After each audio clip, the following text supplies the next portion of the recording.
आदो राम तपोवनाधिगमनं हत्वा मृगं कांचदं वैदेही हरणं जटायु मरणं सुग्रीव संभाषणं बाली निर्दलनं समुद्रतलनं लंकापुरी दाहनं पश्चात रावण कुंभकर्ण हननम। ऐसे थी रामायणम। भारतीयता ही सनातन है, जहाँ डाकू ऋषि बने, सम्राट भिक्षुक बने, गडरियाँ सम्राट बनी, नारियाँ योद्धा बनी, बालक तपस्वी बने। ये बात पेरेंट्स को समझनी होगी कि आप अपने बच्चों पे ध्यान दें, उन्हें भारतीय संस्कृति सनातन धर्म के बारे में बताएं। नहीं तो अगर आप अब नहीं बताएंगे तो आगे जाकर दूसरे लोग आकर उन्हें भटकाकर कुछ लालच देकर, जैसे आपने कहा लालच देकर, उन्हें अपने धर्म में ले जाएंगे और अच्छा नहीं होगा ये हमारे लिए। अहिंसा परमो धर्म, धर्म हिंसा तथैव च। यानी धर्म के लिए अगर हमें युद्ध करना पड़े तो वो अहिंसा से भी ज़्यादा बेहतर है, क्योंकि कोई आपको मार रहा है, कोई पीट रहा है तो आप क्या शांति से बैठे रहेंगे? जवाब देना कलयुग के टाइम तो बहुत ही ज़रूर। राम जी ने रानी सीता का त्याग किया है, पत्नी सीता का त्याग नहीं किया है, क्योंकि जब माता सीता वन जाती हैं उस समय राम जी सीता जी की एक मूर्ति बनवाकर अपने बाजू में रखते हैं। नमस्कार, टू पॉलिटिक्स के देखने वाले सभी दर्शकों का स्वागत है। मेरा नाम है संजय। आज जो हमारी मेहमान हैं वो एक बहुत प्यारी सी बच्ची है, एक छोटी सी परी जिसके पंख भले ही छोटे हों मगर उसने अपनी उड़ान से बड़ों बड़ों को हैरत में डाल दिया है। हम बात कर रहे हैं गुजरात की 13 साल की एक प्यारी सी बच्ची भाविका माहेश्वरी की। भाविका माहेश्वरी ने सिर्फ इतनी कम उम्र में राम मंदिर निर्माण के लिए 52 लाख रुपए की बड़ी धनराशि एकत्रित कर दी थी। इसके बाद से वो चर्चाओं में आई और फिर उसकी चर्चा राष्ट्रव्यापी हो गई जब उसने हमारे जो माननीय राष्ट्रपति हैं द्रौपदी मुर्मू जी, उनके ऊपर सिर्फ 15 दिनों में एक पूरी किताब लिख डाली। छोटी सी Bhavika Guinness book of world record में नाम दर्ज करा चुकी है। सबसे कम उम्र की कथावाचक है, राम भक्त है। अभी भाविका हमारे साथ मौजूद है, गुजरात के सूरत में ही हैं हम, और बाकी जो उपलब्धियां हैं भाविका की वो हम भाविका से ही थोड़ा सा जानेंगे। भाविका कैसे हो बेटा? एकदम अच्छी हूँ, आप कैसे हैं? मैं भी बढ़िया। बहुत अच्छा लगा कि आप हमारे कार्यक्रम में आए। जी धन्यवाद। बहुत प्यारी हो आप, बहुत छोटी हो जी। तो सबसे कम उम्र की कथावाचक हो आप, जो राम कथा कहती हो। तो इस उम्र में बच्चे पबजी खेलते हैं, मोबाइल चलाते हैं पढ़ाई के साथ साथ। कहाँ से मिली प्रेरणा की तुमको कि इस कम उम्र में कथा कहनी चाहिए? ओके, तो जब राम मंदिर बनने के लिए जब पूजा हो रही थी तो उस टाइम हम सब टीवी पे देख रहे थे, तभी एक विचार आया कि राम मंदिर जो बन रहा है उसके अंदर मैं और हम सब भी हमारी पूरी फैमिली, हम क्या गिलहरी जितना योगदान कर सकते हैं। तो बस मैं पापा मम्मा हम सब बैठे थे और मम्मा पापा की, जब मैं छोटी थी तब से उनका था कि मैं स्पिरिचुअलिटी में करूं। तो जब हम सभी को समय मिला, हम सभी ने बैठकर रामायण पर, भगवद गीता पर, कई सारी चीज़ों पर चर्चा करी और मेरे हिसाब से मेरे को रामायण में बहुत ज़्यादा रुचि आई, क्योंकि वो बहुत आई गेस आज के टाइम में बहुत रेलेवेंस है, क्योंकि आज के समय में हम रामायण से कई सारी चीज़ें सीख सकते हैं। तो इस तरह से ये स्टार्ट हुआ। भाविका, चूँकि आप राम कथा कहती हैं तो राम कथा कहने के लिए जाहिर सी है बात है कि आपने राम को बहुत अच्छे से समझा है, उनको पढ़ा है, उनका जो चरित्र है उसको बहुत करीब से देखा होगा। तो जो राम का चरित्र है, जो उनका किरदार है, जो उनके संस्कार रहे हैं प्रजा के प्रति, जो उनका जुड़ाव रहा है, अगर वो हमको, आपको, या जो इस देश की राजनीति में या समाज में जो हो रहा है उसको देख रहे होंगे, तो क्या वो इस बात से खुश होंगे कि इसी देश का रहने वाला, इसी देश में जन्मा एक अल्पसंख्यक समुदाय और उसकी आस्था का एक ढांचा अयोध्या में, उसको गिराकर कोर्ट के आदेश से या कैसे भी भगवान का, उनका एक भव्य मंदिर बन रहा है? राम इस चीज़ से खुश होंगे कि किसी को दुख पहुंचाकर उनका मंदिर बनाया जा रहा है?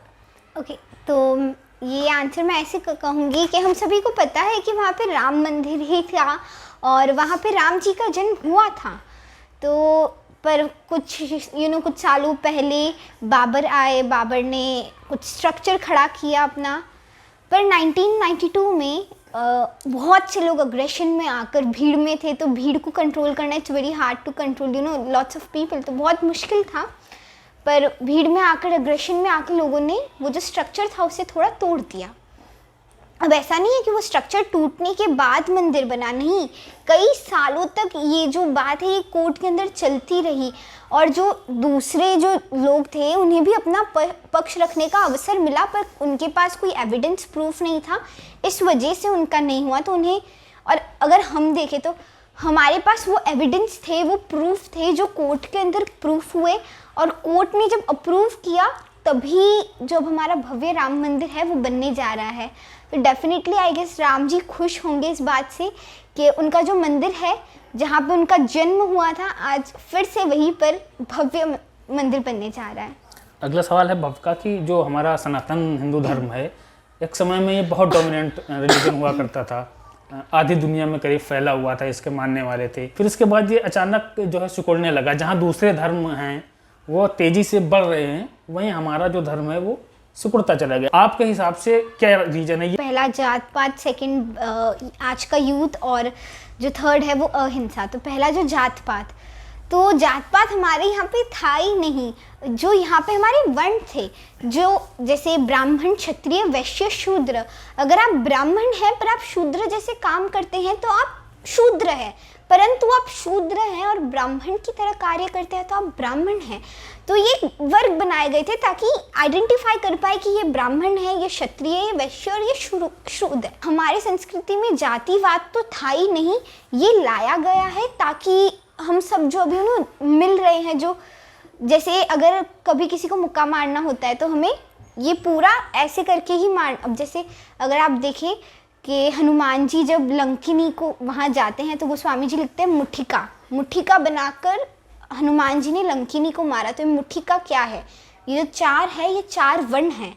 अगर हम चारों वर्ण साथ में आ गए तो कोई भी हमारे सामने आ जाए, हम खुद की रक्षा कर सकते हैं। दूसरी बात कि जब हम बात करते हैं बच्चों की, तो आजकल के बच्चों को इतना पता ही नहीं है भारतीय संस्कृति के बारे में। उन्हें ये तक नहीं पता है कि राम जी के कितने भाई थे, राम जी के पिताजी का नाम क्या था। और आई डोंट थिंक कि यहाँ पे मेरे को पूरा ब्लेम बच्चों को, यूथ को ही देना चाहिए। इसमें 50-60% ब्लेम पेरेंट्स को भी जाता है। मैकाले शिक्षा पद्धति भी इसके लिए कहीं से रिस्पॉन्सिबल है? थोड़ा सा हम कह सकते हैं, क्योंकि हमारी एजुकेशन सिस्टम अभी धीरे धीरे अच्छी हो रही है। अभी जैसे मैं भी स्कूल में पढ़ती हूँ तो अभी हमारी बुक्स आ रही है, पर हाँ, हमें वैसा इतिहास पढ़ाया जाता है जो किसी काम का ही नहीं है। जिन्होंने हम पर अत्याचार किया पर उन्हें ही बड़ा अच्छा कर हमें पढ़ाया जाता है कि पेरेंट्स अपने बच्चों को सिखाए। क्योंकि एक आंटी थी, वे गीता पढ़ रही थी और उनकी जो बेटी थी वे भी गीता पढ़ रही थी। उनकी बेटी में भी 6-7 ईयर की थी। तो वो अंकल एकदम चौंक गए, उनके जो सामने बैठे थे। तो उन्होंने पूछा कि आपकी बेटी इतनी छोटी और वो गीता पढ़ रही है? तो उन्होंने कहा कि मैं भी गीता पढ़ती हूँ, इस वजह से मेरी बेटी पढ़ती है। तो जैसे पेरेंट्स होंगे वैसे ही बच्चे होंगे। तो ये बात पेरेंट्स को समझनी होगी कि आप अपने बच्चों पे ध्यान दें, उन्हें भारतीय संस्कृति, सनातन धर्म के बारे में बताएं। नहीं तो अगर आप अब नहीं बताएंगे तो आगे जाकर दूसरे लोग आकर उन्हें भटकाकर कुछ लालच देकर, जैसे आपने कहा, लालच देकर उन्हें अपने धर्म में ले जाएंगे और अच्छा नहीं होगा ये हमारे लिए। तो इसलिए पहली चीज़ एजुकेशन सिस्टम, सेकेंडली पेरेंट्स को अपने बच्चों को भारतीय संस्कृति के बारे में, सनातन धर्म के बारे में बताना है। एंड जो लास्ट चीज़ जैसे आपने कहा अहिंसा, तो ये हम सभी को ये हमारी गलती है कि हमें आधा अधूरा ज्ञान मिला है। अहिंसा परमो धर्म, ये सही लाइन है, पर कहते हैं इसके आगे एक और लाइन आती है, अहिंसा परमो धर्म, धर्म हिंसा तथैव च। यानी धर्म के लिए अगर हमें युद्ध करना पड़े तो वो अहिंसा से भी ज़्यादा बेहतर है। क्योंकि कोई आपको मार रहा है, कोई पीट रहा है, तो आप क्या शांति से बैठे रहेंगे? जवाब देना कलयुग के टाइम तो बहुत ही ज़रूरी है। क्योंकि अहिंसा नहीं है, फिर कायरता है। जी, सही कहा आपने। अगर ये अहिंसा नहीं है तो ये कायरता ही है। तो इसलिए हिंसा अगर धर्म के लिए करे तो वो अच्छी है। और इसलिए बहुत अच्छा किसी ने लिखा है कि भारतीयता ही सनातन है जहाँ डाकू ऋषि बने, वाल्मीकि जी। तो कहते हैं कि भारतीयता ही सनातन है जहाँ डाकू ऋषि बने, सम्राट भिक्षुक बने, गडरियाँ सम्राट बनी, नारियाँ योद्धा बनी, बालक तपस्वी बने। तो इसलिए 3 चीज़ें ध्यान रखें। पहले तो जातियों में ना पड़े, ये फिलॉसफी हमारे संस्कृति में कभी थी नहीं, आप कोई भी वेद उठा के देखिए। दूसरी बात कि अपने बच्चों को अच्छी शिक्षा दीजिए। और तीसरी बात, अहिंसा परमो धर्म, पर धर्म अहिंसा तथैव च। अगला सवाल ये भविका कि जो श्री राम का चरित्र है वो थोड़ा सा महिलाओं का अगर जिक्र करें तो थोड़ा सा दुविधापूर्ण नज़र आता है। माता हैं उनकी कैकेयी, वो उनको वन गमन का आदेश देती हैं, फिर भी जो उनका जो स्नेह है, जो उनका सम्मान है वो बिल्कुल भी कम नहीं होता। यहाँ वो एक आदर्श पुत्र नज़र आते हैं जी। एक स्त्री है जंगल में ताड़का, जिसका वो वध कर देते हैं।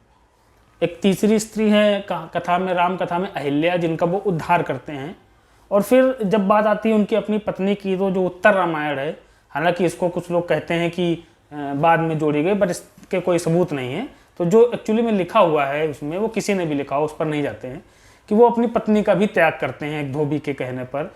यहाँ धोबी से तात्पर्य वो है कि जो व्यक्ति दाग साफ करता है, अगर वही दाग लगाए तो फिर राजा के लिए भी बड़ा मुश्किल होता है। तो राम का जो आपका जो सार है राम कथा का, वो एक स्त्री के नज़रिए से आप राम को कहाँ पाती हैं? तो सबसे पहले हमें चीज़ों को एकदम ध्यान से पढ़ना चाहिए, क्योंकि जैसे आपने बात की ताड़का की, तो ताड़का को आप दो तरह से देख सकते हैं। अगर आप स्पिरिचुअलिटी की तरह से देखें तो ताड़का का मतलब होता है काम, क्रोध, लोभ, मोह, ईर्ष्या।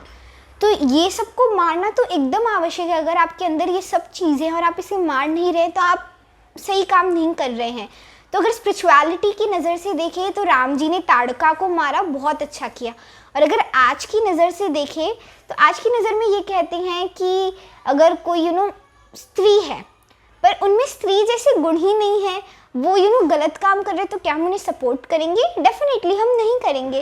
तो राम जी ने ताड़का को मारकर उन्होंने अपना दिखाया कि वे गर्म है, राजधर्म उन्होंने पूरा किया।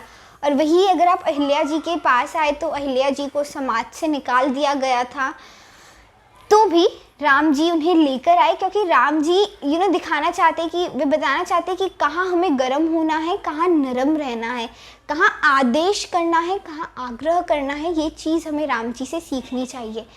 और जैसी बात आपने बताई माता सीता की, बहुत लोग मानते हैं, कई लोग नहीं मानते। तो जो लोग इस बात को मानते हैं उनके लिए ये मैं कहना चाहूँगी कि अब राम जी कौन है? अगर आप रामायण में देखें तो राम जी भगवान नहीं है, वे राजा राम है पूरी रामायण में। उस हिसाब से एक राजा का कर्तव्य ही ये होता है कि वो अपनी फैमिली से पहले अपनी प्रजा को संतुष्ट करे, क्योंकि कोई ऐसा राजा है जो बस अपनी फैमिली को संतुष्ट करने में लगा है तो प्रजा कभी उनसे खुशी नहीं होगी। तो राजा का सबसे पहला धर्म होता है कि वो अपनी प्रजा को संतुष्ट करे, अपनी प्रजा को खुश रखे। और उस टाइम जब प्रजा में से धोबी ने जो लांछन लगाया, तो राम जी का ये कर्तव्य था कि राम जी उस पर भी कुछ कहे। वो ऐसा ही नहीं कि ये मेरा परिवार है मैं कुछ नहीं करूँगा, नहीं। तो राम जी को अगर हम देखें तो राम जी ने रानी सीता का त्याग किया है, पत्नी सीता का त्याग नहीं किया है।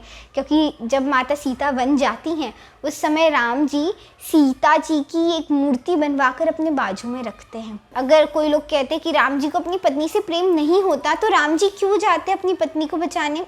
जब माता सीता का हरण हुआ था राम जी नहीं जाते, पर तो भी राम जी गए ना।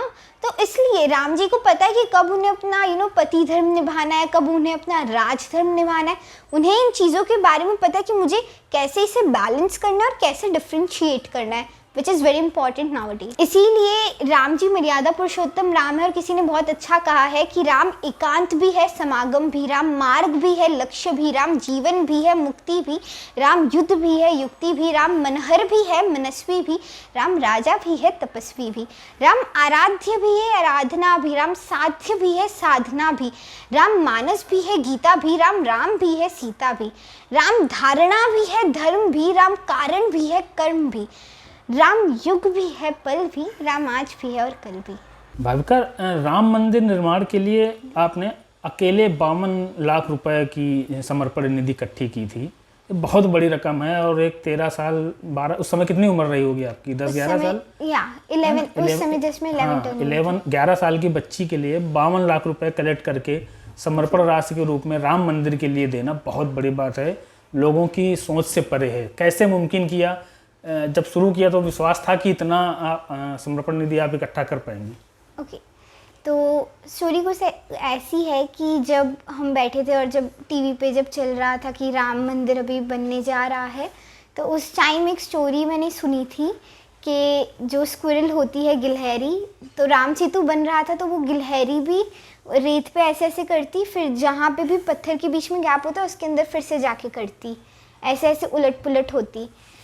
तो अगर राम सेतु बनने में एक छोटी सी गिलहरी अपना 100% दे सकती है ना, गिलहरी के पास जो भी है वो वही कर रही है, उनकी जितनी क्षमता है गिलहरी वैसा कर रही है। तो अगर गिलहरी अपना 100% दे सकती है तो हम क्यों नहीं। तो जस्ट यही सोच रखकर जब कथा स्टार्ट की तो पता नहीं था कि इतनी ज़्यादा समर्पण निधि आएगी, पर हाँ भगवान जी का काम किया। और जब कथाओं में ये बताया कि राम मंदिर बन रहा है तो इसमें हम भी गिलहरी जितना योगदान अगर कर सकते हैं तो हम बहुत सौभाग्यशाली होंगे।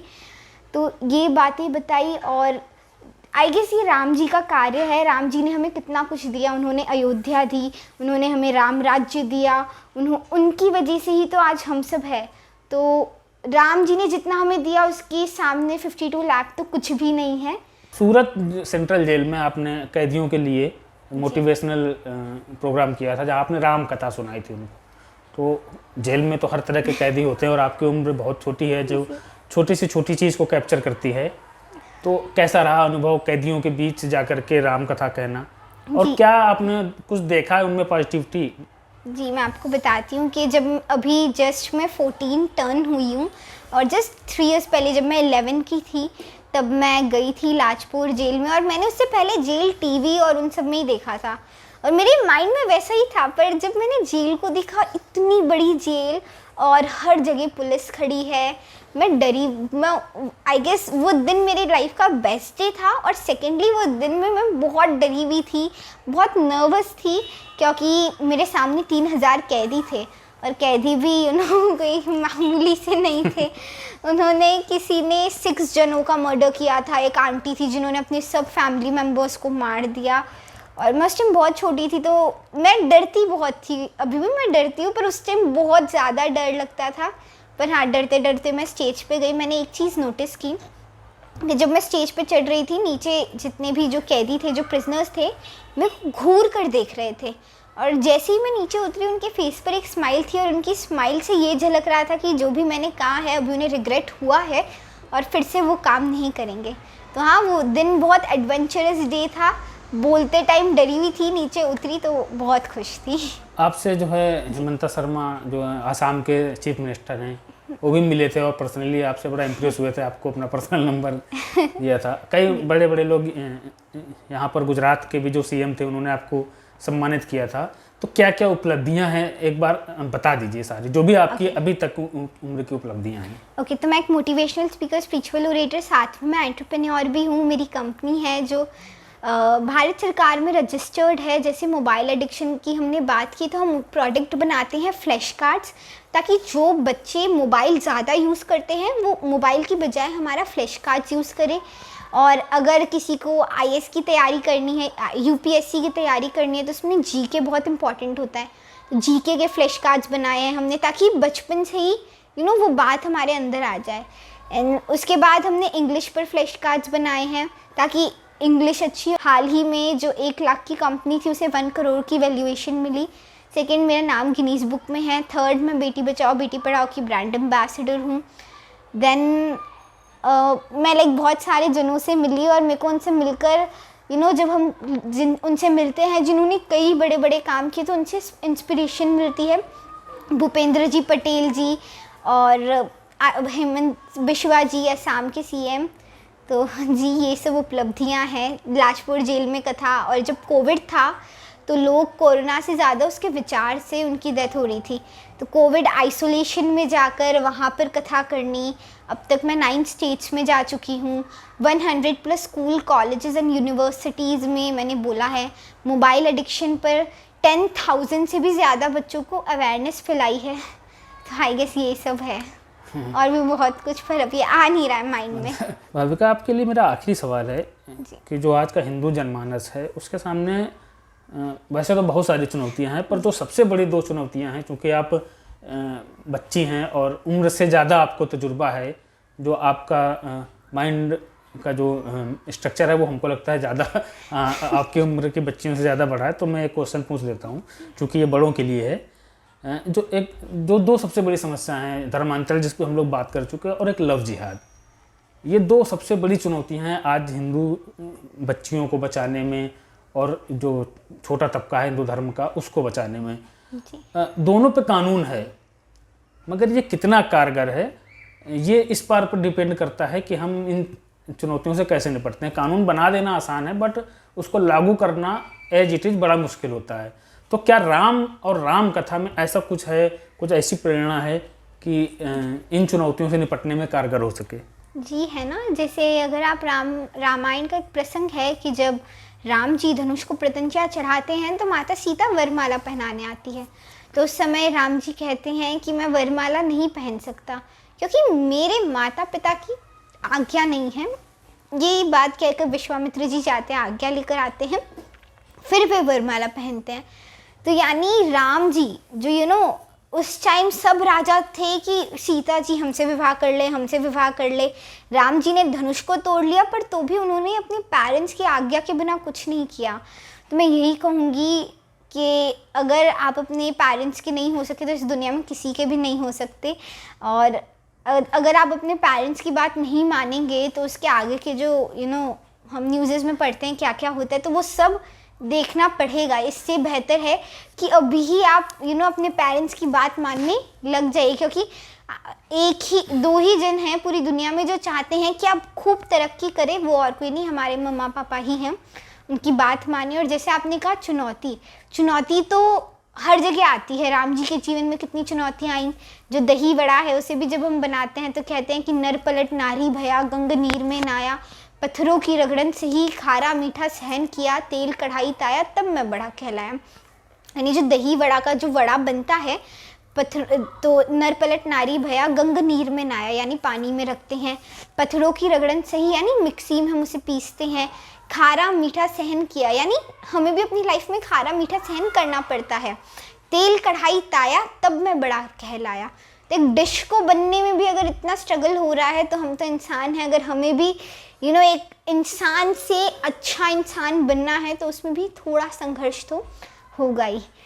और आई गेस मेरे को आपसे बात कर बहुत अच्छा लगा। मैं लास्ट में बस एक श्लोक के साथ मैं स्टॉप करूँगी कि वो एक श्लोकी रामायण है जिसे एक श्लोक में पूरी रामायण का सार आ जाता है। कहते हैं कि आदो राम तपोवनाधिगमनम हत्वा मृगम कांछिदम वैदेही हरणम जटायु मरणम सुग्रीव संभाषणम बाली निर्दलनम समुद्र तलनम लंका पुरी दाहनम पश्चात रावण कुंभकर्ण हननम। ऐसे थी रामायणम। जय श्री कृष्ण, जय श्री राम।